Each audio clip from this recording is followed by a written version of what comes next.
Mnaniletea vitu ni sign na vitu kama hii kama sasa hii imerudi. Who is going to stand for that? Nani atalipa hiyo? Mnafanya delaying tactics hapa kama mtaki kufanya kazi mseme. Anza kubeba makaratasi ukileta hapa. Watoto wako uliwafundisha tabia mbaya tangu uko kwako. Wafikiri tutaendelea kuishi hivi mpaka lini? Mimi siyawezi kabisa. Naona hapo tunafikia, tuachie hapo. Hata kama ni kusulubika, fadhali nikasulubike kwangu mwenyewe. Huja nikosea? Ndio.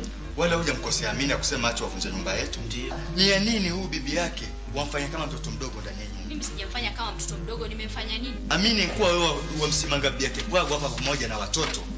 Kama sijui ni kitu gani umekosa hapa ndani ya nyumba. Wasikia uchungu sana akisimangiwa. Sana.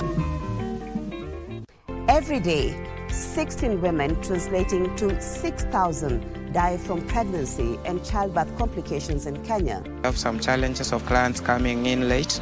They start even as late as second trimester to come to the clinics. Maternal health in Kenya is still full of risks, and for many mothers, every day counts. Our CHPO kitembea wana kisha wamewafuatilia kila siku watakuuliza kila mwezi mfilipia report. So what we do is that for each and every mother who's in the program, by the 3rd trimester they are able to get a mama pack that has got a base and slippers, name it, everything that you'd want immediately that you get the baby. This week on Health and Lifestyle, we focus on how early clinic attendance saves lives. The Kenya Broadcasting Corporation, KBC, has been named among the top 10 best parastatals in Kenya 2026 in a survey conducted by the Kenya Track Survey. This recognition celebrates state corporations that are transforming lives through effective service delivery, and KBC is proud to be among them. For decades, KBC has remained Kenya's trusted public broadcaster, delivering reliable, accurate, and trustworthy information to citizens across the country. From public communication and civic education to emergency messaging when it matters most, KBC continues to serve the nation with responsibility and integrity. We have expanded local content and indigenous language programming, promoting culture, unity, and national cohesion. We are also embracing the future through digital transformation with online TV, radio streaming, and active social media platforms, bringing KBC closer to you anytime, anywhere. To our loyal viewers and listeners, we say, KBC, informing the nation, connecting Kenya.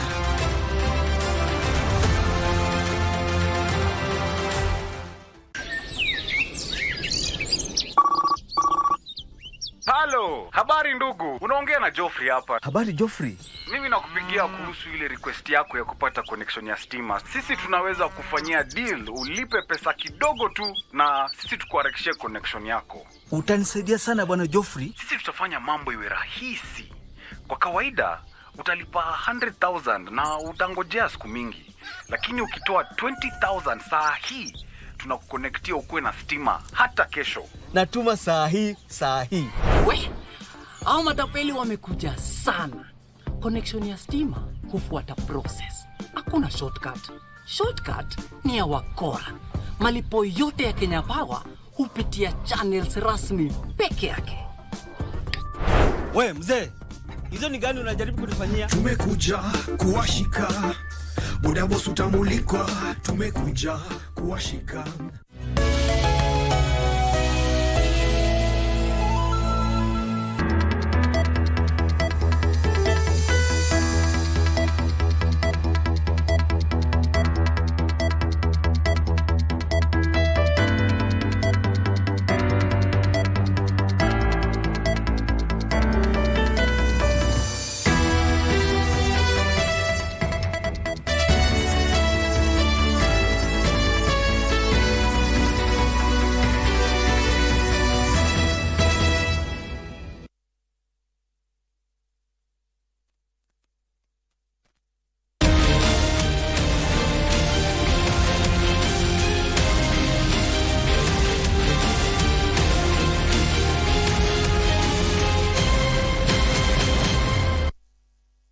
Good evening and welcome to Easy Friday. My name is Caren Kibbett. Now, as the week winds down across the world, we bring you the latest highlights, key updates, and stories shaping conversations from local milestones to global developments.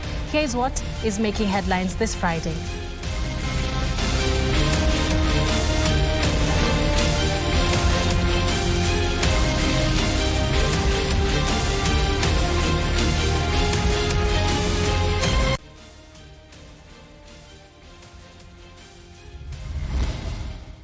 We are on the side of strengthening our party so that our party goes to those negotiations with strong numbers. Which way, ODM? Sifuna and allies refuse to budge, even as Oburu Oginga insists the Orange Party is complete and is headed for government as an equal partner. Funding technical training. The government will inject more resources into TVETs to bridge skills and financial gaps, says CS Ogamba.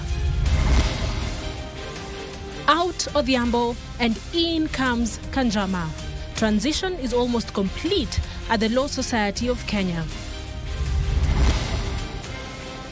And I am up to the task. Ida Odinga makes her case as she seeks to be Kenya's next permanent representative at the United Nations Environment Programme.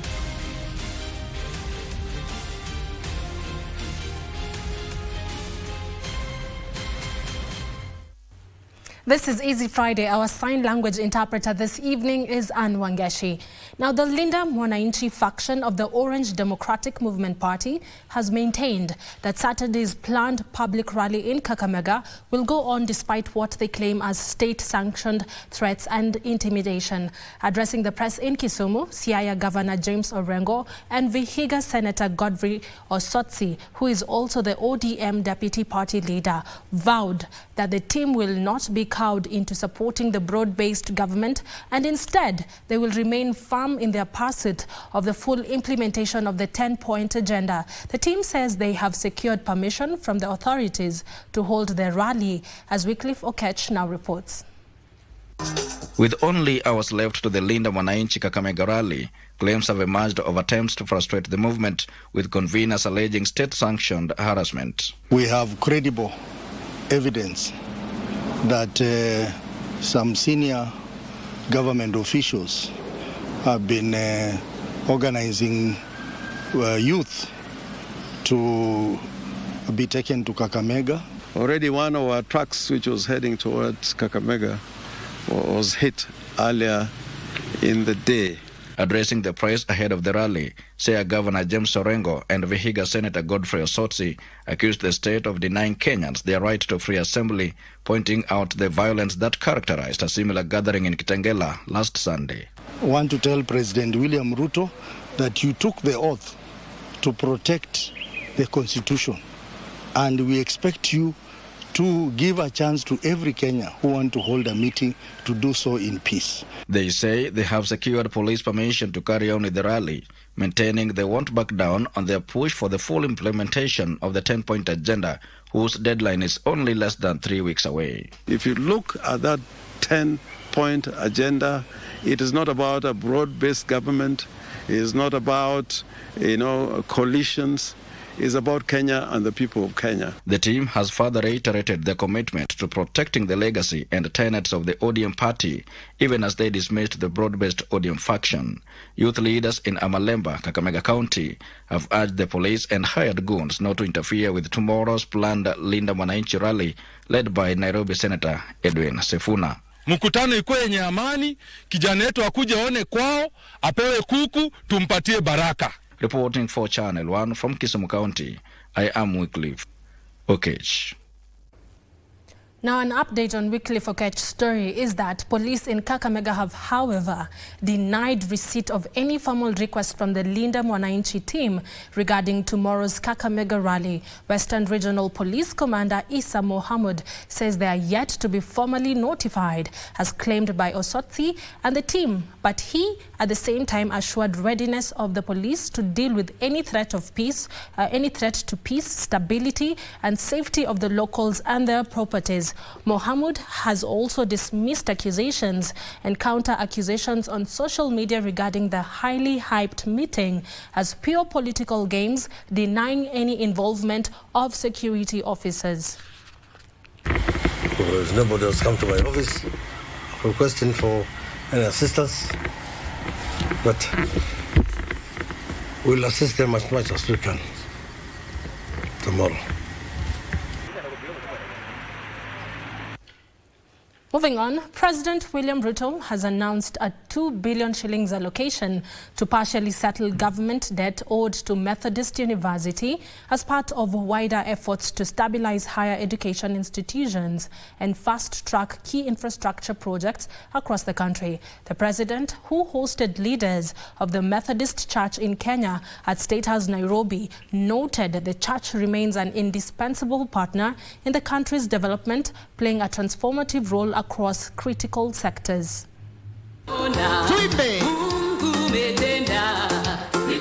President William Ruto says the government will set aside at least 2 billion shillings in the next financial year to begin clearing outstanding arrears owed to Methodist University. Speaking at State House Nairobi, the president admitted that the government had sponsored students to the institution but failed to remit the required funds, placing financial pressure on the university. Nimeongea na hawa viongozi, nimekubaliana na wao mutaratara kiasi vile tutapangana. Nimewaambia tafadhali mnipunguzie hii deni kidogo ndio nilipe. So mwezi wa 6 hivi nitapanga vile tutalipa kiasi ya deni yenu ya university. The head of state noted that the state owes more than 120 billion shillings to both public and private universities, but said the debt will be settled progressively. He defended the new student-centered funding model, saying it has financially stabilized public universities and saved 21 institutions from collapse. Some universities could not pay salaries. The universities that were technically insolvent are now getting out. Beyond education, the president, who hosted Methodist church leaders, urged the church to complement government efforts in combating drug and substance abuse by providing moral leadership, spiritual guidance, and mentorship to the youth. It cannot be done by the state alone.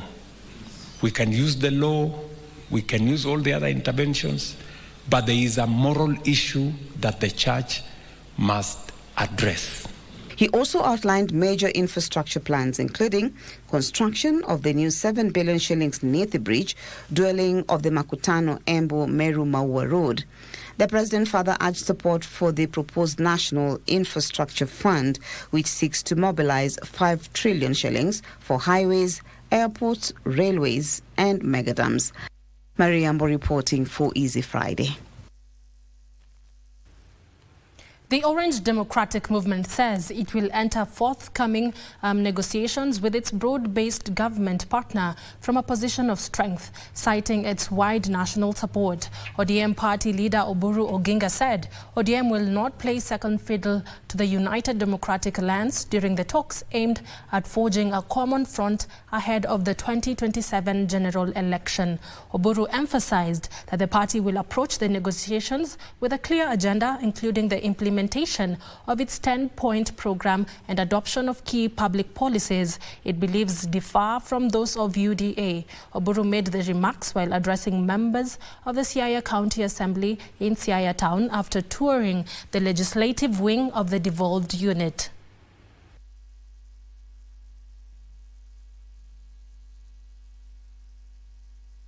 We are going to negotiate with them. We are not on the side of one term, on the side of 2 terms.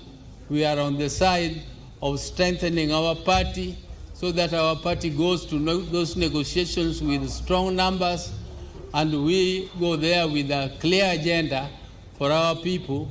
Our stand now is to go ahead and negotiate, and we are not going to negotiate from a point of weakness. And we are going to negotiate hard. We are not going to leave anything out. Those who thought that we are not going to demand for deputy president, that is one of them. We must demand.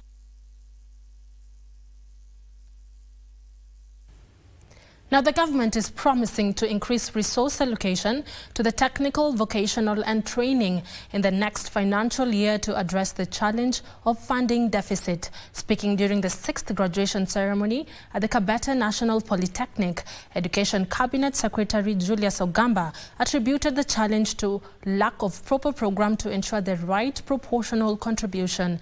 2,561 students graduated during the ceremony, 350 of them from the recognition of prior learning program.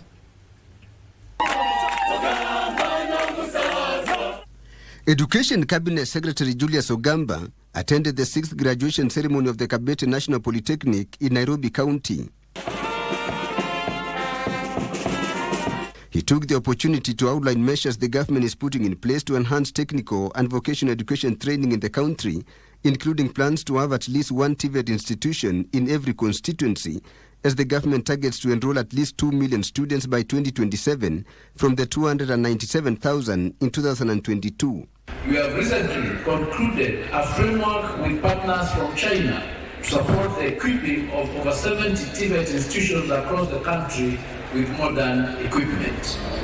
The first shipment of this equipment is expected before the end of this financial year in June 2026.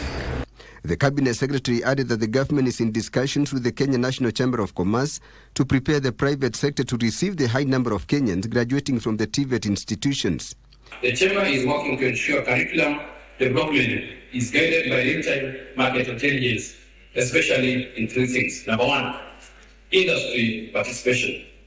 Business leaders and business people being present in classrooms, in our factories, and even in your training grounds. He stated that the government is also committed to supporting Kenyans under the recognition of prior learning program to transit them into the formal sector. For the first time, they've been able to certify them, and within the 3 months, 6 months, they're able now to go out with a certificate to be able to participate in the economy in terms of being moved from informal to the formal sector in terms of being able to have a document that can show.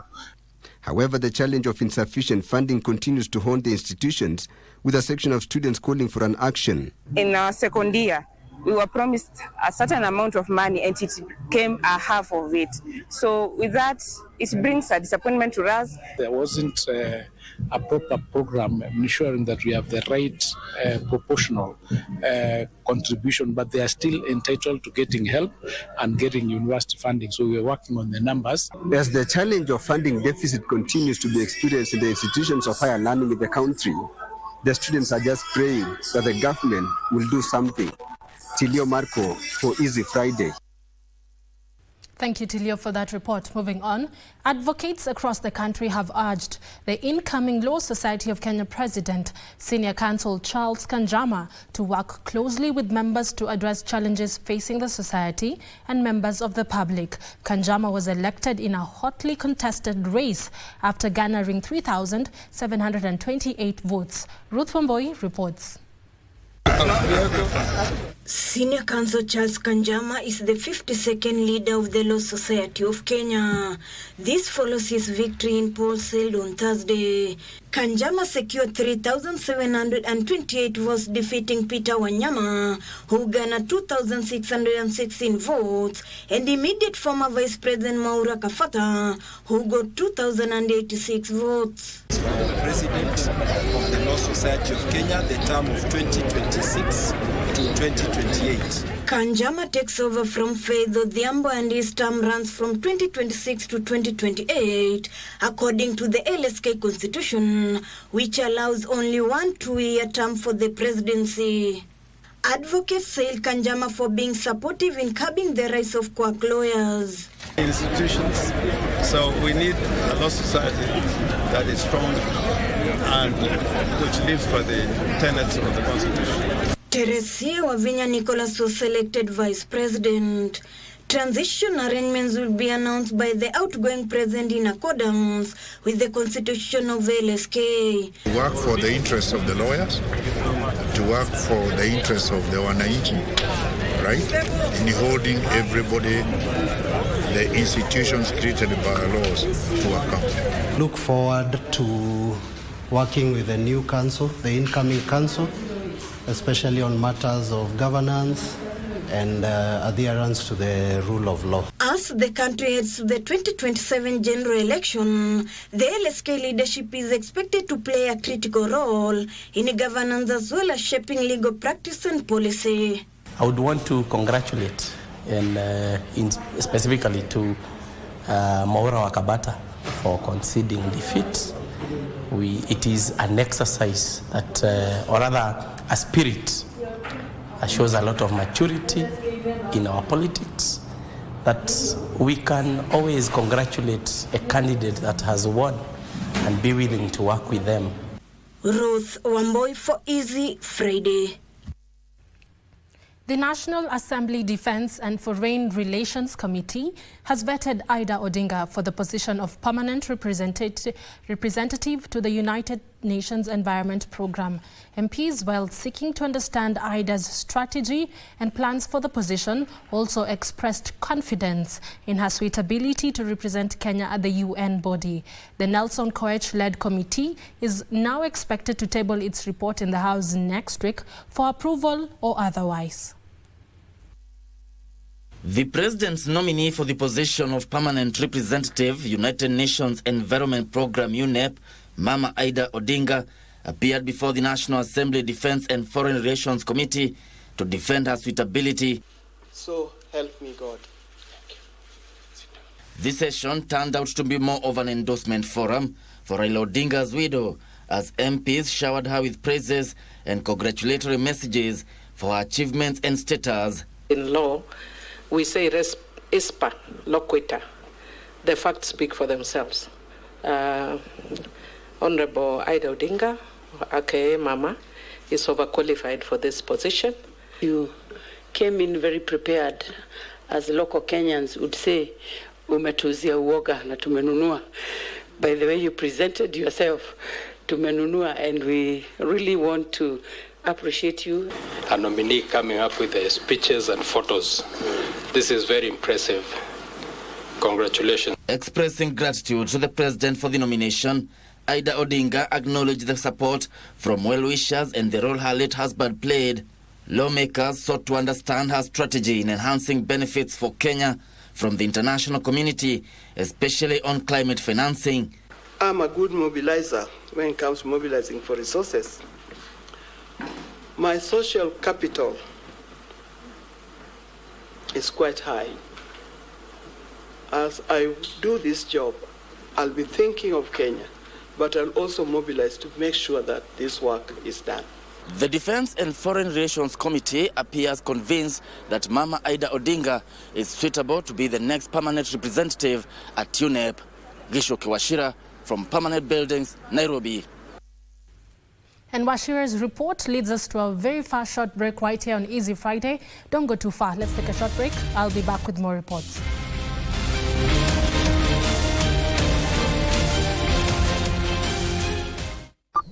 Halo, nani mwenzangu? Yes, halo, jambo kiongozi. Unaongea na Simon na tumeona hii shamba yako iko na nafasi nzuri sana ya kuwekelea transformer. Na sisi tuko tayari kukupea 3 million Kenya shillings kama leasing fee. 3 million? Sio ni dili nzuri sana. Na hii mama inenangaje? Utatupatia 10% ya hiyo 3 million kwa rakichi installation ndio ulipwe haraka. Hapana bana, hiyo pesa ni mingi bana. Tunaweza anza na 100k, hiyo sikupatia wasiwasi. Unaweza ituma wapi? Kumbe hao matapeli wamekumark na wamepiga hesabu vile watakuingiza box. Red flag ya kwanza. Kenya Power hailipi mtu yoyote kuli space ili kuweka transformers kwa shamba. Hakuna mtu anafaa kupigia for any deals na hakuna deals za kando kando. Kwanza nakata hii simu na naripoti sai. Tumekuja kuwashika. Muda boss utamulikwa. Tumekuja kuwashika.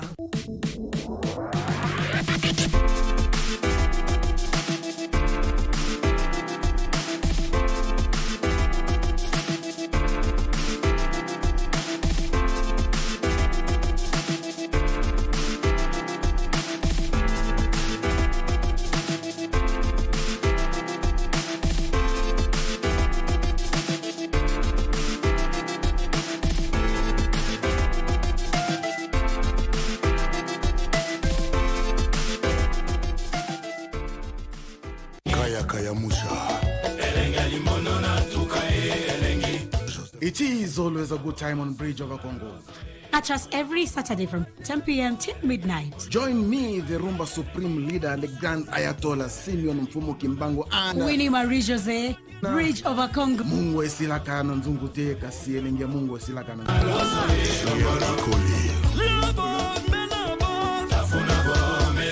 Chumvi huyeyuka chunguni, lakini ladha yake hubakia.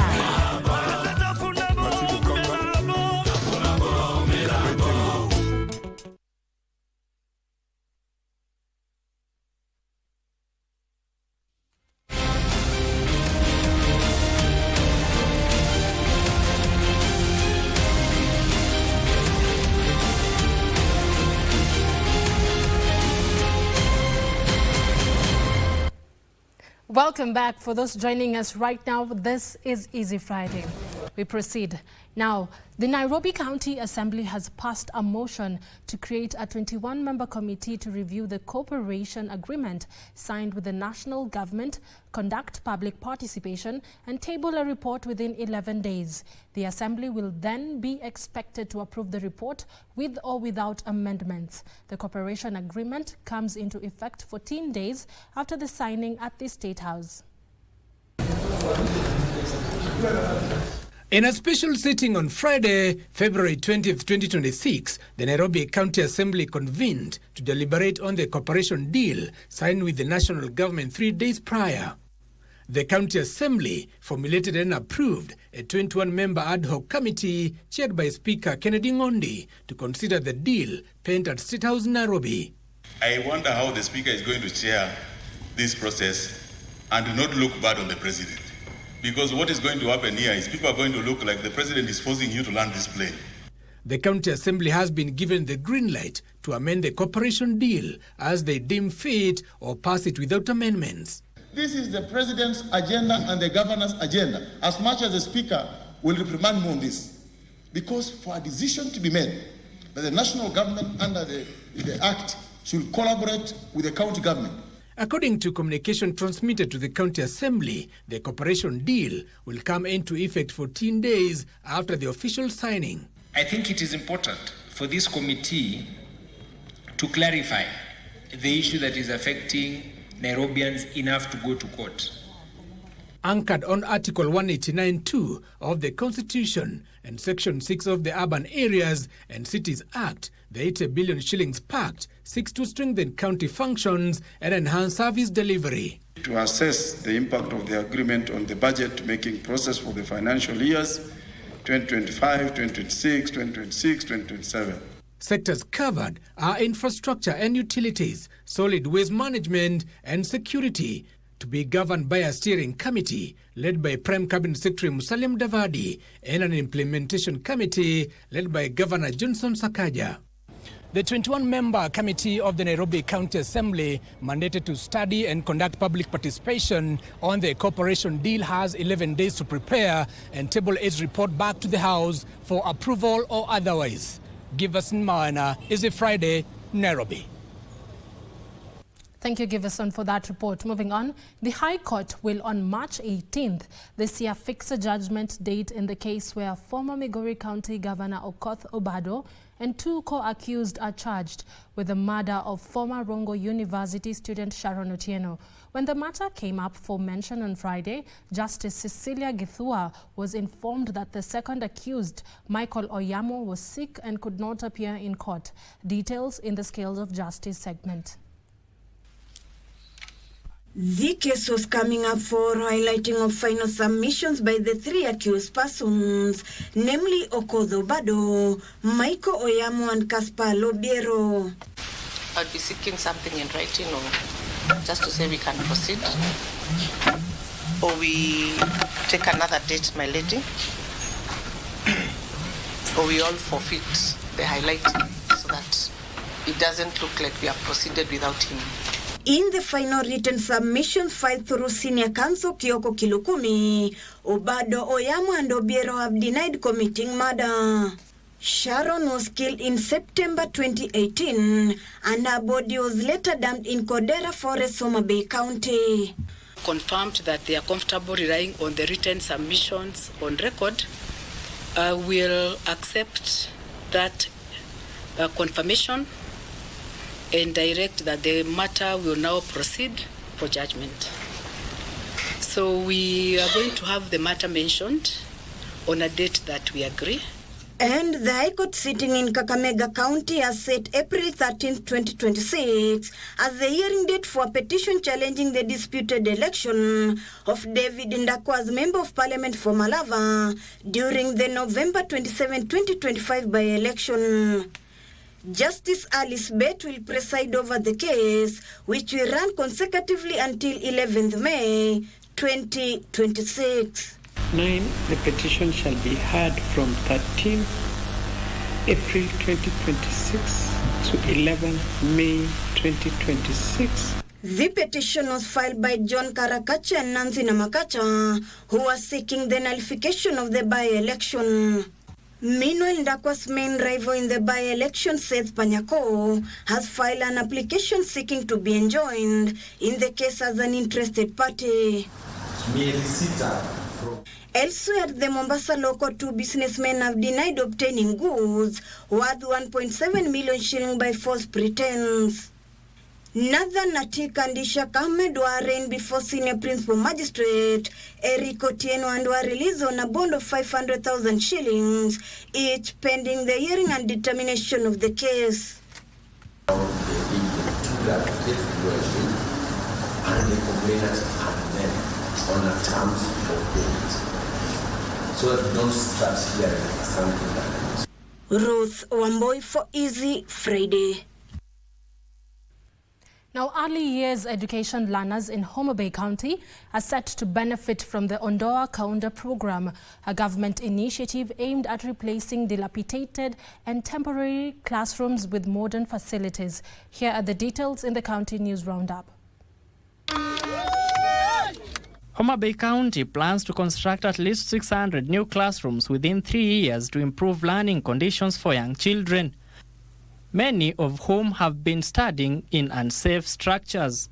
We have nearly 100,000 learners. Right now, we are going to be able to accommodate over 60,000 of them in conducive learning environment. People will ask that why is my village school still a Kaunda? It is because we are not going to be able to finish all the classrooms in the whole county at a go. Meanwhile, Meru County Commissioner Jacob Ouma has ordered the immediate removal of camel herders who migrated from Isiolo, Garissa and Marsabit counties, citing tension between the herders and the residents of Igembe. Kama huko mtu amepewa pesa na watu wanafikiria kwamba anaweza kuleta wanyama ngamia na mbuzi hapa bila mpangilio, hiyo nimesema X. Bwana DC, wewe ni mchapakazi. Bwana OCPD, kazi inaendelea mzuri. Mfanye namna hii. Separately, activist group Free Kenya Movement on Friday took its 1 million signatures collecting drive from a forum to bring down the cost of living by removing taxes on basic commodities to Embu County. Tumekuwa tukisanya sahihi kuanzia Kajiado, tulianzia Nairobi, tukaenda Kajiado, tukaenda Machakos, alafu Makueni, sasa tuko hapa Embu. Kesho tutakuwa Kakamega na ile timu ya kina Sifuna na Babu, tunaenda ku launch hii referendum kule Kakamega. And we are hoping that the people of Kakamega are also going to support this initiative. Tufanye referendum ya kuondoa ushuru kwa zile bidhaa muhimu ambazo kila mtu anasitumia na samsingi. Lastly, in Kitui County, Mwingi West Member of Parliament Charles Nguna has vowed to continue working with President William Ruto's government so that his constituents benefit more with national government projects. I am in government to work with government for the betterment of the livelihood of our people. Today we are implementing a project worth 3.8 billion, a road project. We are going to have a dam at Karura to add into Seven Forks, amounting almost 4 billion. These are some of the benefits we have to look for our people. Dennis Branham, for Easy Friday. Now, on the southeastern shores of Lake Turkana, where wind sweeps across arid land and water meets desert, stands a quiet guardian of heritage, the Loyangalani Desert Museum. Established to preserve the culture of northern Kenya pastoralist communities, the museum tells a story of resilience, migration, and identity. Tonight on My Culture, we take you inside a space where tradition lives on.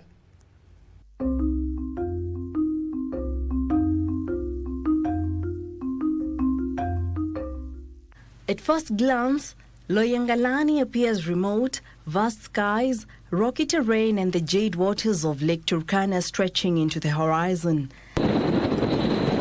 But nestled within this landscape is a museum dedicated to safeguarding the cultural heritage of communities, including the Turkana, El Molo, Samburu, Gabra, Rendile, and the Danasesh. Desert Museum was opened in 2008. Desert Museum was built here in Loyangalani. One, because of the lake, it's just at the shores of the lake, and the lake is one of the attractions to the tourists, and also to bring the warring communities together to peacefully coexist.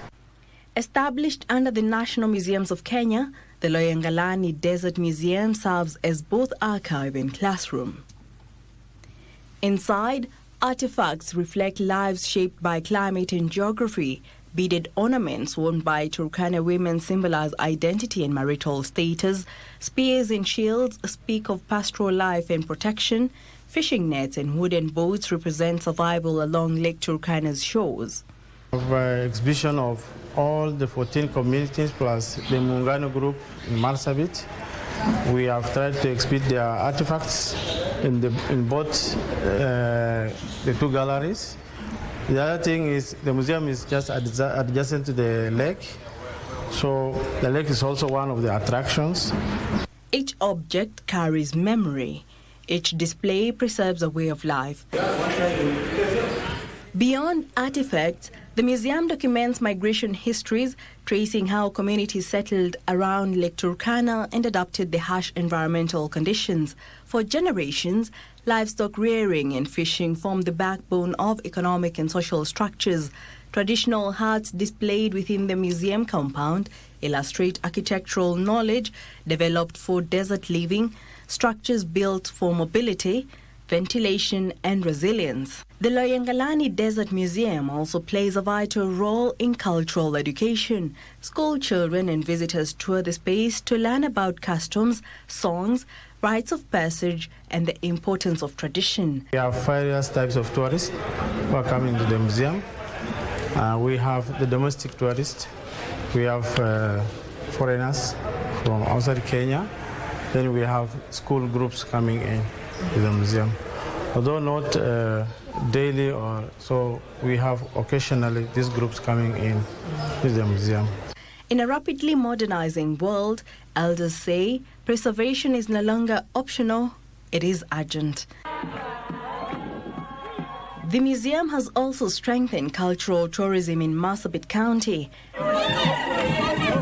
Visitors drawn by the annual Lake Turkana Cultural Festival often extend their stay to explore the museum, creating opportunities for local artisans and performers.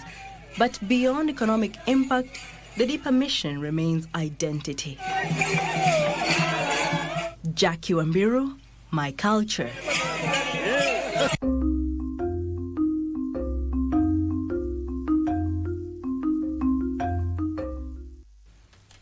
Now, political tensions in the Orange Party have continued to supply the keyboard warriors with sizzling hot content, from Oburu's jostle for power to Sisi Nisifuna. The script, that is the Orange Democratic Movement, kept writing itself, providing the savage netizens with plenty to talk about. Take a look.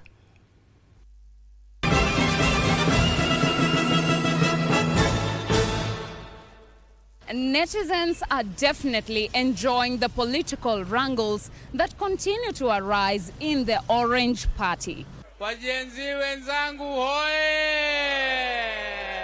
Yeah, you heard it right. The self-proclaimed youth leader on a charm offensive, and boy, doesn't he have some tricks up his sleeves. At this rate, honestly, mi pia naishiwa power. But does Oburu agree? Hatuwezi kuwa bila power. Ni lazima tupate power. The keyboard warriors find him distinctly hilarious and the gift that keeps giving. Those who want to pull us backwards, we tell them, oh, no. These remarks sent netizens scrambling to their keyboards. Forward ever, backward never. Yegon wrote, Best Comedian of the Year. Basi leo ni leo.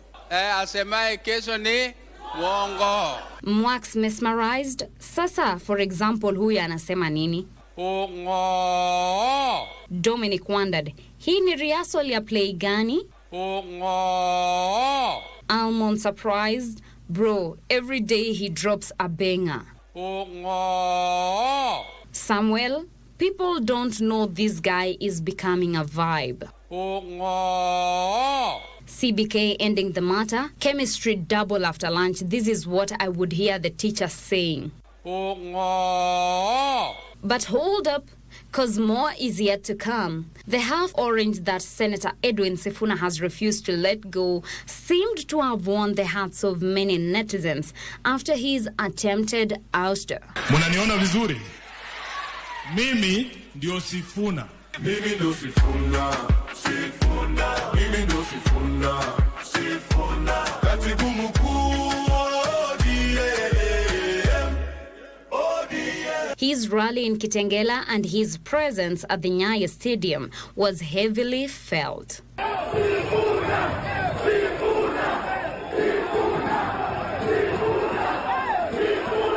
These events had netizens typing.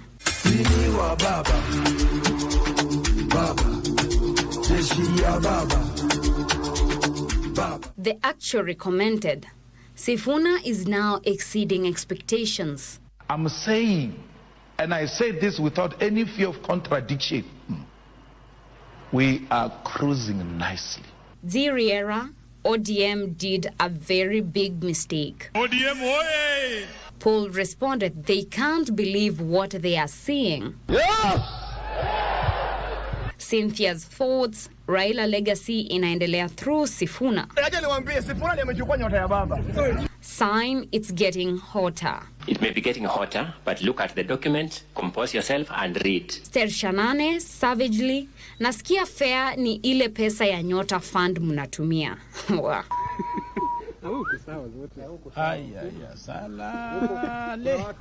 Oh my, hata nimeishiwa power. Hatuwezi kuwa bila power. Naishiwa power. Penzi lako mizani mizito naishiwa power. Naishiwa power. Penzi lako mizani mizito naishiwa power. Well, that's it for us. Catch you next week on Savage Netizens for Easy Friday. I am Teresa Mutai.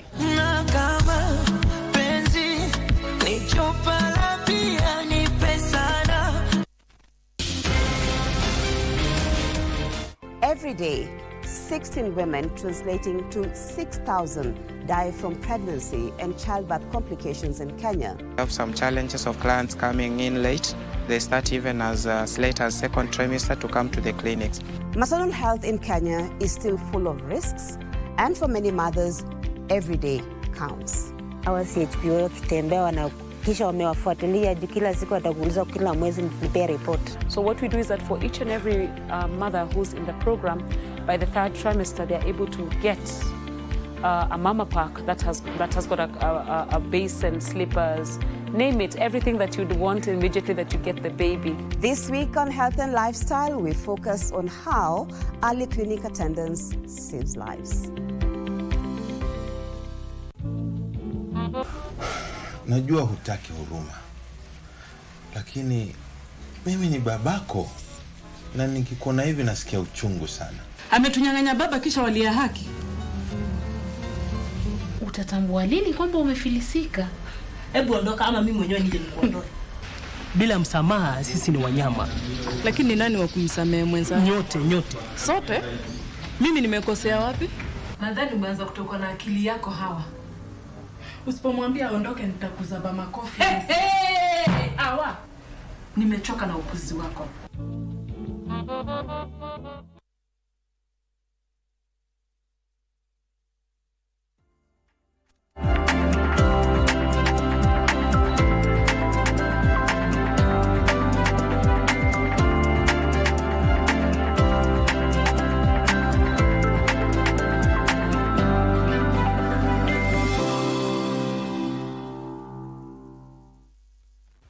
Welcome back to Easy Friday. It's now time for us to take a look at all the stories making headlines in the world of business. Now, Kenya has raised 290 billion shillings in 2 new international bonds. National Treasury Cabinet Secretary John Mbadi says 64 billion raised from the bond will go toward retiring old debt, while 226 billion shillings will be used for budgetary support. Kenya has raised 290.8 billion shillings through a dual tranche Eurobond sale that Treasury Cabinet Secretary John Mbadi says attracted substantial interest from both regional and international investors. The debt consists of 116 billion shillings issued with a 7-year maturity and a yield of 8.1%, and 168 billion shillings 12-year bond with a rate of 8.95%.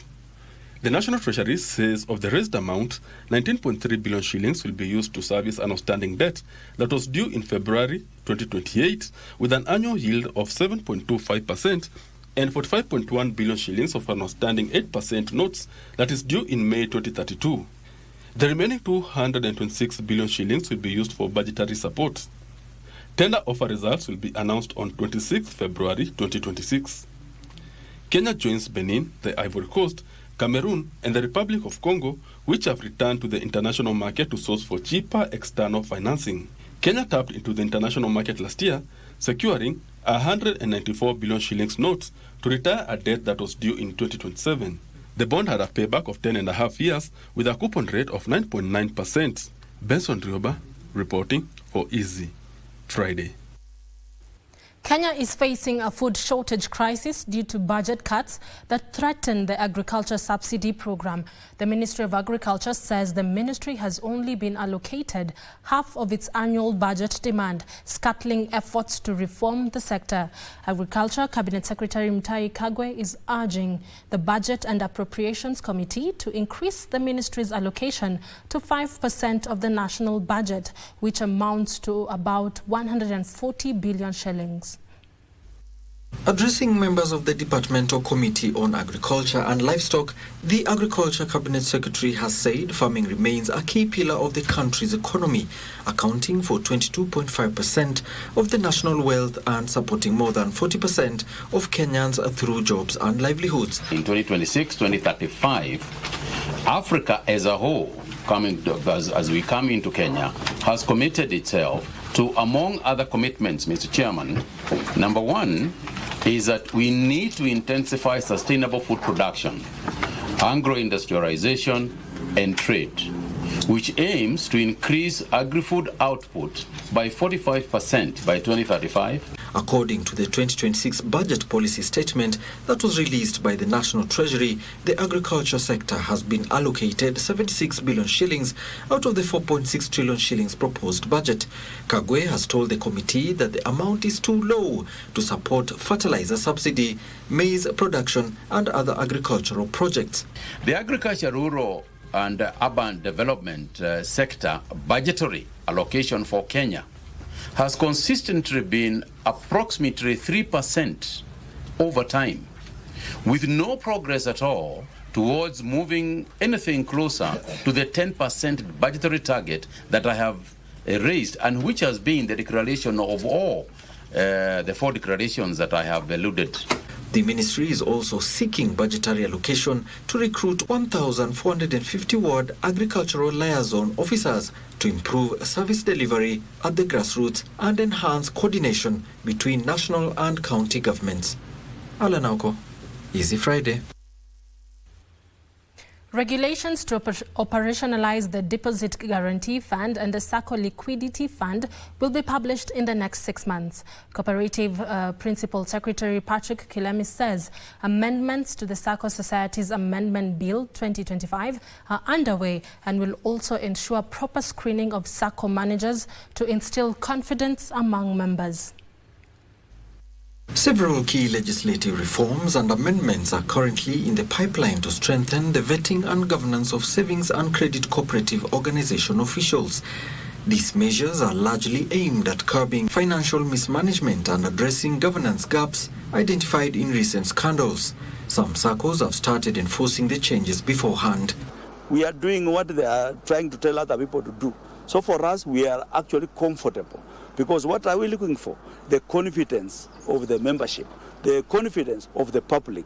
As part of the reforms, SACCOs will have more safeguards with members' deposits in the form of liquidity and guarantee funds, mirroring the banking industry safeguards. Cooperatives Principal Secretary Patrick Kilemi says the fund aims to protect deposits up to 100,000 shillings per member if a SACCO collapses, fostering trust in the cooperative sector.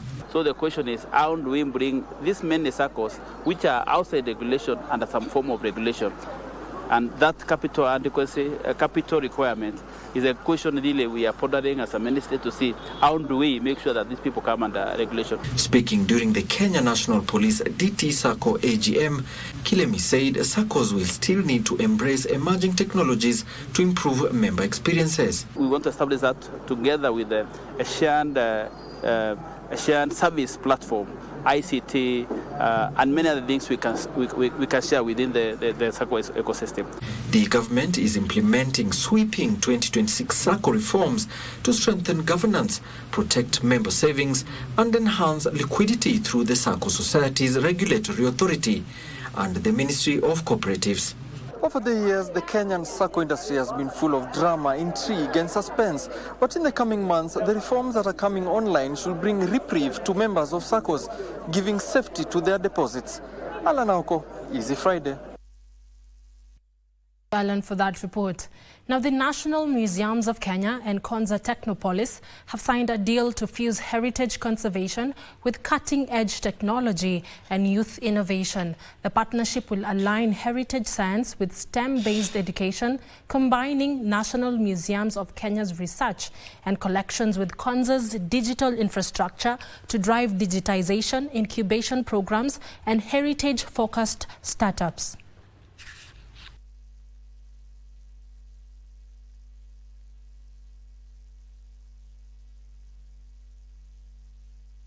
This is a museum that will be able to enable digital transformation of our country in as far as heritage, science, and also inspiration of our young people to innovate. Source of money, we are going to rely partly on the government funding. We are also going to look at partnership with the developers, where we are going to come up with PP's program that can help us fund this particular facility development.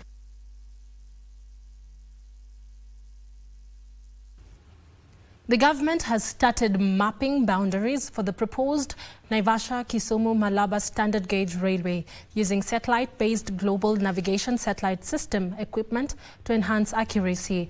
The Kenya Railways and National Land Commission's officials are also holding talks with landowners to develop a compensation plan for the people who will be affected by the project. The Naivasha-Kisumu-Malaba standard gauge railway project is part of Kenya's plan to extend the standard gauge railway linking the port of Mombasa to landlocked neighboring countries including Uganda, Rwanda, Burundi, and the Democratic Republic of Congo. The railway project is expected to reduce cargo and passenger transit times across the Great Lakes region and boost trade and logistics. Officials and the contractor are on an inspection tour of the section of the proposed project's corridor lying within Narok Central constituency. During the inspection, the team held a meeting with the project-affected persons within the section. The government has formally initiated the land acquisition process for the Naivasha-Kisumu-Malaba SGR project. This comes after the government officials and the contractor of the project kicked off preparatory activities, including identifying the project boundaries, confirming affected land parcels, and measuring land sizes to support the gazettement process. Kenya Railways says the Global Navigation Satellite System, which is a modern satellite-based equipment, is being used to ensure accurate and reliable measurements. Ndotamo Kami for Easy Friday. The last mile rural electrification project in Webuye West and Mount Elgon constituencies, Bungoma County, has offered households a renewed hope for economic empowerment powered by connection to the national grid. Our reporter Alan Aoko interacted with the residents about how the electricity is impacting their lives. Our journey began in the foothills of Mount Elgon, a region where the air is crisp with the scent of wet soil and ripening coffee. Here, the landscape is a dramatic tapestry of rolling hills and steep valleys where farmers have for generations worked the fertile red soils by hand. These remote, lush green areas are the backbone of Bungoma's agriculture, with maize, beans and sweet potatoes on the slopes. Until now, the majestic beauty of these hills was shrouded in a heavy, silent darkness once evening fell. Vile hii stima imekuja pamoja na familia yangu, wale wanafunzi ambao wako shuleni, naona watafanikiwa kwa sababu watakuwa wakisoma, hawatakuwa na upungufu wa mwangaza. Tulikuwa tunakimbia huku na simu hadi tunapeleka sokoni kuchaji kila siku. Najua simu zingine asikai na moto sana. The Rural Electrification and Renewable Energy Corporation is spearheading a transformative mission to bridge the gap between these underserved regions and the modern world.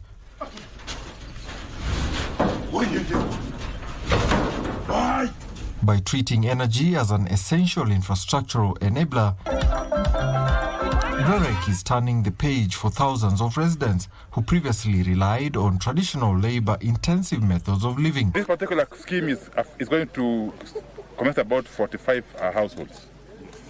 This one alone. Yes. This one alone. But this is basically one of the projects we're doing. There are many. In Kamachai village, Mount Elgon constituency, REREC has constructed a 1.6-kilometer low-voltage line and the establishment of a 25 kilovolt ampere transformer. Na wananchi wa Webuye wamebaki kwa giza. Amen. Kwa muda mrefu sana. Kwa miaka mingi sana. Kwa hivyo hiyo ndio hatua ya kwanza katika hii safari ya kutoa giza. Cameras do not give justice to the kind of terrain this place is when these engineers are trying to pull the poles into place in this mountainous area of Mount Elgon. Here, REREC extended over 2.3 kilometers of low voltage lines that has connected 45 customers.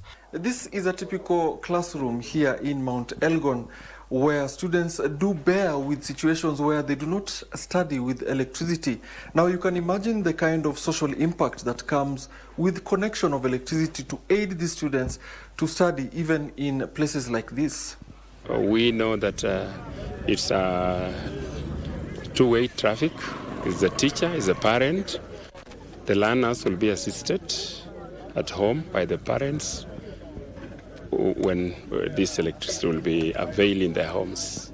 The impact is replicated in Sirwa village, Webuye West constituency, where REREC installed a 50 kilovolt ampere transformer and over 40 single-phase cables to serve 41 customers. In villages like Sirwa, reliable power will support new enterprises such as welding shops, salons and barber shops. The government is targeting to have every Kenyan connected by the year 2030. Alan Aoko, Mount Elgon constituency in Bungoma County. Beautiful report. Thank you very much, Alan Aoko. Now, the Kenya Maritime Authority will start issuing seafarers' identity documents in the next 2 weeks, opening up job opportunities for registered and accredited seafarers. Kenya Maritime Authority Director General Justus Nyarandi says Kenya has signed maritime agreements with 7 countries. Maritime Authority has registered 16,000 seafarers with only 5,000 personnel actively employed. The authority has rolled out a number of initiatives that will generate at least 50,000 maritime jobs in the next 4 years through increased collaborations with country and key shipping lines. Kenya has already signed maritime agreements with Panama, Palau, Liberia, Jamaica, Saudi Arabia, the Commonwealth of Dominican, and most recently Singapore, with deals expected to create jobs for 14,000 Kenyan seafarers. So far we have 7 recognition agreements. The reason why this is important, it opens an avenue for our seafarers to get employment. Kenya Maritime Authority will issue seafarer identity documents to qualified personnel. The identity card are international recognized documents and are mandatory for seafarers seeking employment on vessels registered. A small setback, a bid has taken us to the appeals board, but we hope that we can be able to finish this in the next 2-3 weeks so that we are allowed to continue, so that this vital document for our seafarers is issued as scheduled from April this year. Benson Rioba reporting for Easy Friday. And finally, in business, Kenya Bureau of Standards Chairperson Chris Wamalo says the standards body has rolled out a welding certification scheme in efforts to align local welding trainings with the best global practices and open up employment opportunities for local welders. The Kenya Bureau of Standards said the certification will ensure Kenyan welding professionals attain global recognition and tap into the immense job opportunities. The Kenya Bureau of Standards chairperson say accreditation of welding technicians is crucial for quality and safe structure developments in the country. Na wengine wako half-baked. Na sasa hivi ukiangalia housing, which is a critical industry right now, unaona many buildings are collapsing. Watu wengi wanakufa. Na sisi kama KEBS tunaangalia mambo ya safety na quality. The Kenya Bureau of Standards will collaborate with institutions of higher learning to issue the welding certification that will be valid for 3 years. Kuna zile standards zenye kila country lazima iattain. Ukiattain hiyo standard in terms of manpower utapata kazi kila mahali. The students who are certified have recognition for competence to welding, and this recognition is acceptable globally.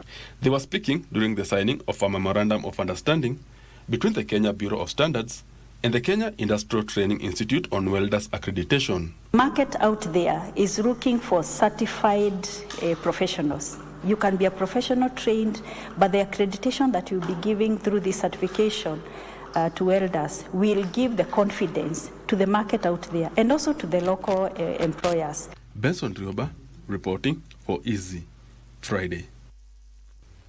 And those were all the business stories we had for you right here on Easy Friday. We now take a short break, and when back, my senior colleague Daniel Wahome will be back with the sports news. Don't go too far.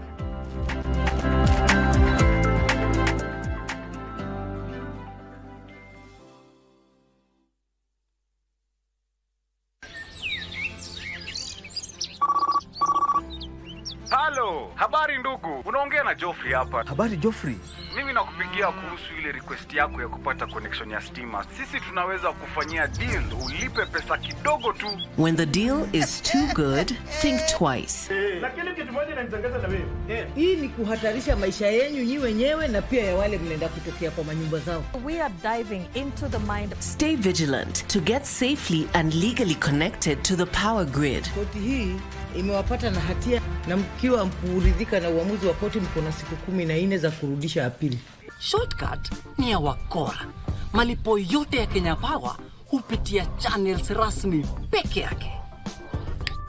We mzee, hizo ni gani unajaribu kutufanyia? Tumekuja kuwashika, muda boss utamulikwa. Tumekuja kuwashika.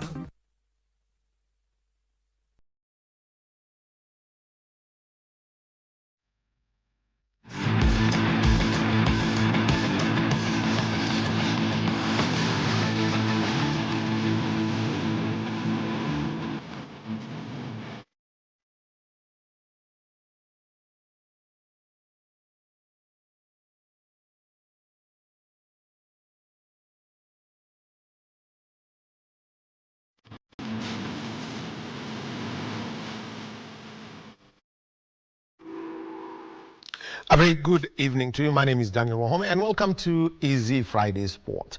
22-year-old Njoroge Kifogo is the only Kenyan to make the cut at the 57th edition of the Magical Kenya Open. The tournament that started yesterday is being played at the Power 70 Caren Country Club. After carding 4 under par 66 in the first round of the Magical Kenya Open, Njoroge Kifogo had a birdie in the first 9 holes. In the back 9, he had 2 bogeys but recovered with an eagle putt at the par 5 18th to close the day on 5 under par 135. Trying to make his first cut as a professional here in his home Open, and an eagle 3 down the last. Njoroge was relieved to have made cut for the first time since 2022. So going in there, I just gave the drive everything I had, hit it down there.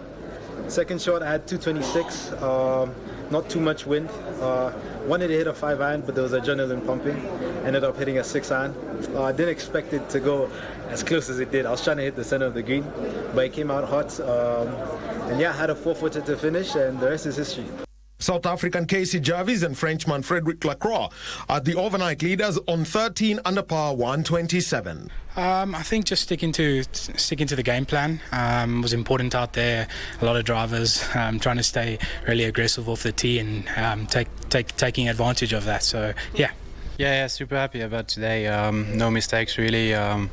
Made a couple of good putts and it's just a solid round off the tee and then no mistakes. 69 players made the cut and will compete for a share of the $2.7 million prize money. More in contention like he was for the majority of last. Well, the Kenya Defence Force says the KDF produced a masterclass performance at the ongoing Kenya Volleyball Federation Men's League second leg at the Kasarani Indoor Arena to claim 3-1 win over Prisons Western. Powerhouses GSU started this tone with a straight sets defeat of NYS in their opening encounter. The Kenya Volleyball Federation Men's League second leg matches entered the second day at the Kasarani Indoor Arena as teams in action battling for top honors in style. Key highlight of the day was the Kenya Defence Forces KDF match against Prisons Western. KDF won the first set 25-14 before Prisons Western rejuvenated their chances in the second set to win by the same margin. However, KDF came back to their winning ways to seal victory in the third set, which they won 28-26. In other matches of the day, Eldoret Water Eldowas stormed past Prison Rift Valley with a 3-1 victory of 25-19, 25-21, 23-25 and 25-20. Administration Police overcame Kenya Army by the same margin in a nail-biting 4-set affair, which they won 25-20, 22-25, 25-21 and 26-24 as GSU silenced NYS by straight sets of 25-22, 25-21 and 25-19.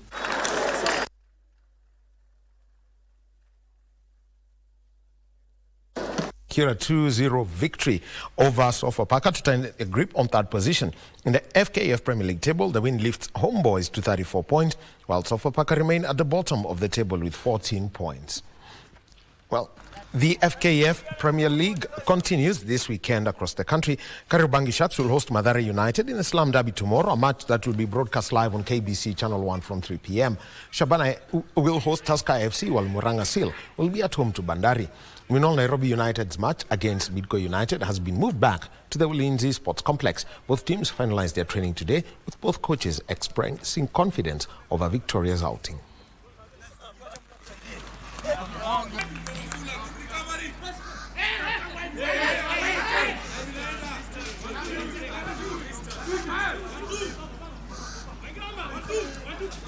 Tomorrow we have a match against Bidco. We play at 3, so I expect the boys to be lively in this game and fight for the 3 points. Honestly, playing in the Confederations Cup is a different league and a big experience to all the boys, to us coaches, even the management. It is something that really came at the right moment. So we expect to try and give our local sides an experience also that we have gotten from playing these games. It's a big lesson for us as a team and as players. We know the task ahead of us, and It has helped us. We've learned a lot. We've played against big teams. We have to rectify our mistakes we've been doing. And construction of the 15,000-seater Kipchoge Keino Stadium in Eldoret has gained momentum, with works now at 33% complete. Officials from the Ministry of Defence and Sports, alongside the Uasin Gishu Governor Jonathan B, toured the facility to assess its progress. Once complete, the stadium will feature a standard football pitch, an athletics track built to international specifications, modern changing rooms, VIP and media facilities, floodlights and improved access roads. It is expected to meet FIFA standards and receive certification from World Athletics, positioning Eldoret as a key venue for both local and international competitions. This comes as Kenya continues to finalize preparations to co-host the 2027 Africa Cup of Nations with Tanzania and Uganda.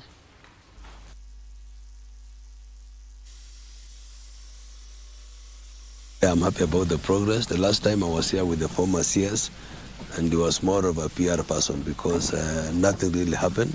But now, as we are talking, the contractor has done a very commendable job. They work on site, and being Uasin Gishu, the county of champions and the city of champions, now we can almost confidently say something is happening. Going around the stadium, we are checking on the progress, and I want to report that the overall progress is at 33%. Within the timelines, we have a time schedule to complete this project by the end of this year, and we are confident that by the end of the year, we will have been done with the stadium. And two-time African Rally champion Caren has intensified preparations for the 2026 WRC Safari Rally Kenya after testing his Skoda Fabia R5 at Earth River with co-driver Tosif Khan. Patel, who will compete in the WRC class against some of the world's finest rally talents, says the Safari Rally is the most unforgiving rally, stressing the importance of reliability, consistency and smart driving across 20 demanding stages covering 350 kilometers. He said the Stony Earth test allowed them to fine-tune the suspension, braking points and overall balance of the car in readiness for the rally slated for the 12th from the 12th of next month in Naivasha. The entry list features global heavyweights including Sebastian Ogier, who's a reigning world champion, Thierry Neuville and current leader Elvin Evans. The KCB-sponsored Caren Patel joins a strong regional contingent aimed at impressing on home soil.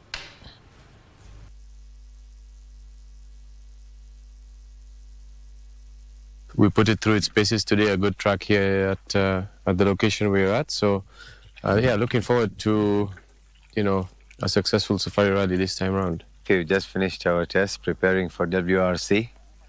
It's been a good day. The test went well. We made a few notes with Caren today for a change, had some fun.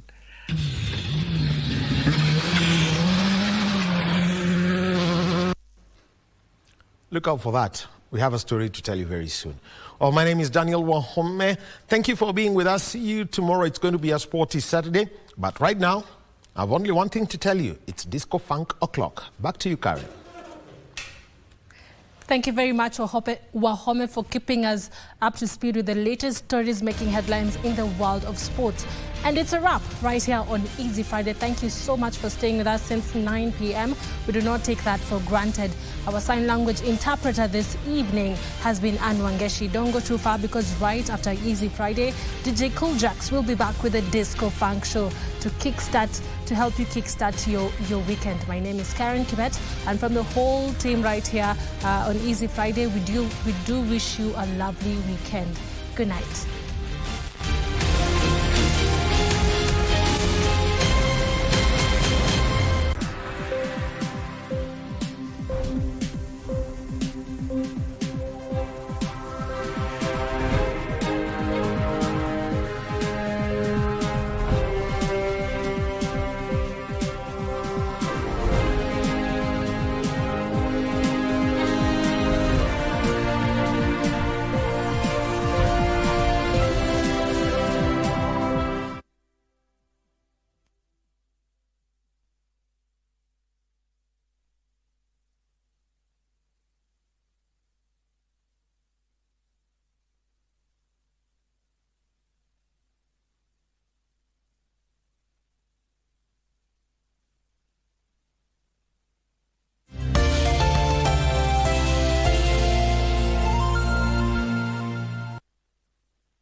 hii ukidao